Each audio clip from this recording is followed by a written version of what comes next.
योगींद्र स्वरा, हे योगियों के योगी आदिश्वर योगी राज, हम आपकी शरण में पाही पाही त्राही त्राही बचाइए, रक्षा करिए, जैसे कहा बचाइए रक्षा करिए।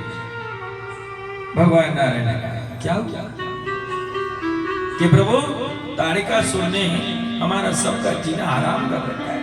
कि क्या हुआ कि तपस्या करिए, वरदान मांगा और अब यह हाल है। नारायण बोले भैया तपस्या करके वरदान मांगना उसका अधिकार है,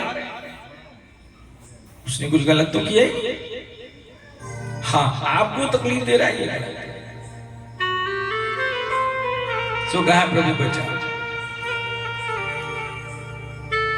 नारायण ने ब्रह्मा जी की ओर देखा और कहा है ब्रह्मा जी जब आपने वरदान दिया है तो निश्चित है इसका कोई ना कोई उपाय होगा। सो कह दिया शिव पुत्र कल्याणी जो हो। हे नारायण अब तो इस जगत का और देवताओं का शिव पुत्र के हाथ जब ताड़िकासुर का वध हो तब जाकर के कल्याण होगा। जैसे इस बात को कहा नारायण ने कहा तो भाई क्या करें, शिव तो समाधि में है, देवताओं की समाधि, शिव तो समाधि में है। देवता बोले नारायण समाधि से जगाना पड़ेगा। भगवान मुस्कुराए कहने लगे बात देवताओं बड़े चतुरो हैं, मंत्र तुम पढ़ो और हाथ में दूं, काम तुम्हारा हो और समाधि से जगाऊं मैं और क्रोध का कोप का भाजन बनूं मैं। शिव को समाधि में जगाने का मतलब है साक्षात काल को जगाना।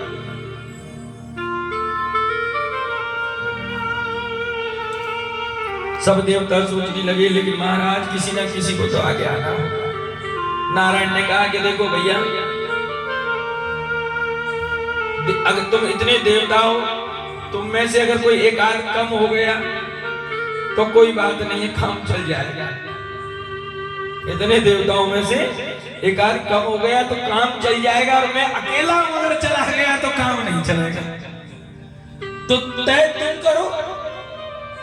देवताओं की मीटिंग हुई, बैठक हुई, सभा हुई।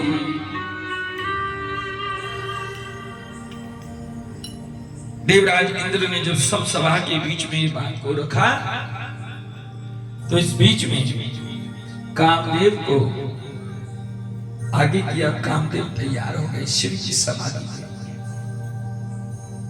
कामदेव की सहायता के लिए उनके साथ में उनका मित्र बसंत भी है।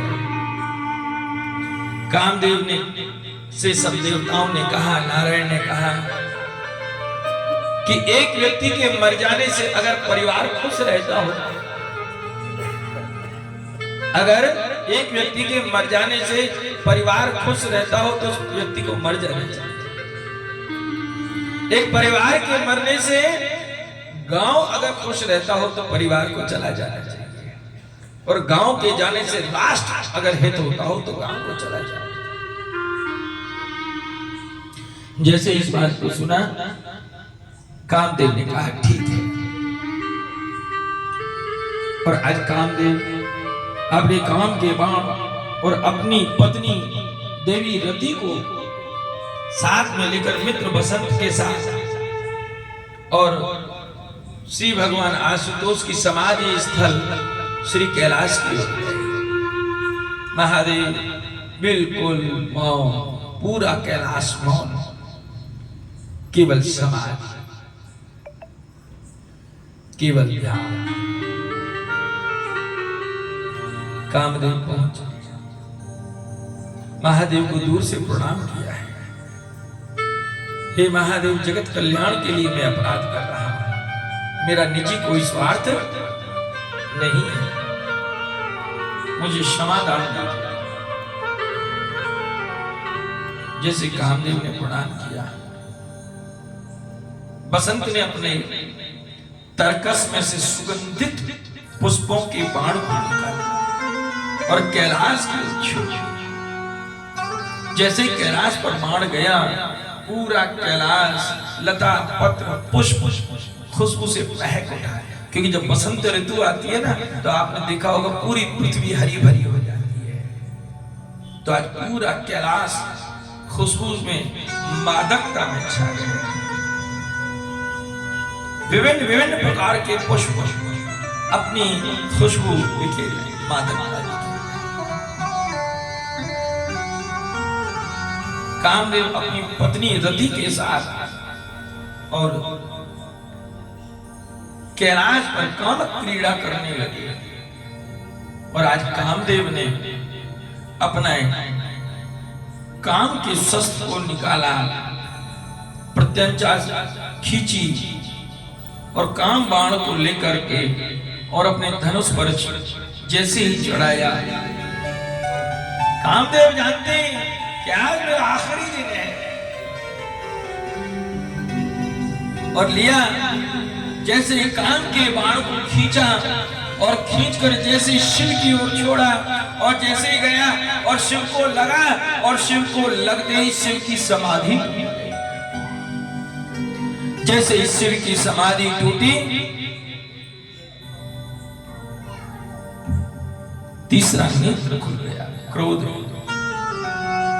कामदेव सामने खड़े, कब कपा रहे कि जब शिव तीसर नयन उघारा, कामदेव भय जर छारा। जैसे शिव ने तीसरे नेत्र को बोला, उसमें से क्रोध अग्नि निकली, कामदेव पर पड़ी, और कामदेव वहीं जल करके राख हो गए। जैसे कामदेव राख बन करके गिरे,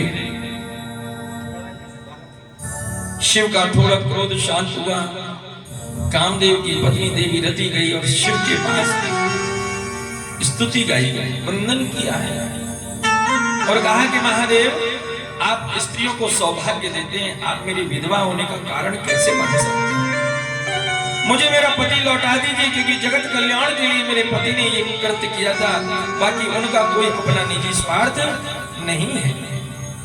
जैसे इस बात को सुना, महादेव तो करुणा के अवतार हैं, और आज कह दिया कि ठीक है, जाओ देवी, मैं तुम्हें तुम्हारा पति वापस दे रहा हूं, लेकिन ये शरीर में नहीं आएगा, क्योंकि शरीर तो जब शिव तीसर नयन उघारा, कामदेव भय जरे छारा। जलने के बाद में, राख होने के बाद में, आप उस चीज को पूरा उसी मूर्त रूप में प्रकट नहीं कर सकते। अग्नि में भस्म होने के बाद में, चाहे वो वस्तु हो, चाहे जीव प्राणी कोई भी हो, एक बार खत्म जो हो गया उसे आप दोबारा निर्मित नहीं कर सकते। शिव ने कहा, जाओ, तुम्हारा पति अनंग रूप से हो जाएगा। इसका एक नाम और होगा, अनंग। अनंग का मतलब जिसके कोई अंग ना हो लेकिन उपस्थिति पूरी हो, जिसका कोई अंग ना हो लेकिन उपस्थिति पूरी हो। सो देवी रति कहने लगी, प्रभु मुझे ऐसे पति की जरूरत नहीं है, मुझे तो दिखने वाला पति चाहिए। अंग नहीं है, दिखाई नहीं देता, केवल सुनाई पड़ेगा। महादेव ने कहा कि देवी, मैं तुम्हें ये वरदान देता हूं तुम्हारे पति को, कि आज से अगर तुम शरीर में देखना चाहती हो, तो तुम्हारा पति आज से सकल जगत में चैतन्य पशु पक्षी जीव जंतु प्राणी सब में समा जाएगा, और सबके अंदर कामदेव का प्रवेश हो जाएगा। जैसे कहा कि सबके अंदर काम प्रवेश कर जाएगा, तो भी रति बोल पड़ी कि प्रभु, सबके अंदर समा गया तो भी मेरे कोई काम का नहीं है, मुझे तो मेरा पति चाहिए। जैसे कहा, महादेव ने कहा ठीक है, और कहा कि देवी, द्वापर युग में, कौन से युग में? द्वापर युग में, जब भगवान वासुदेव नारायण अवतार लेंगे, जो कृष्ण के रूप में आएंगे, उनकी पहली पत्नी देवी रुक्मिणी, उससे जो प्रथम पुत्र होगा जिसका नाम प्रद्युम्न होगा, वही कामदेव का अवतार होगा। उसी समय पर तुम्हें शरीर के रूप में तुम्हें तुम्हारा पति मिल जाएगा। बोलो शंकर भगवान की।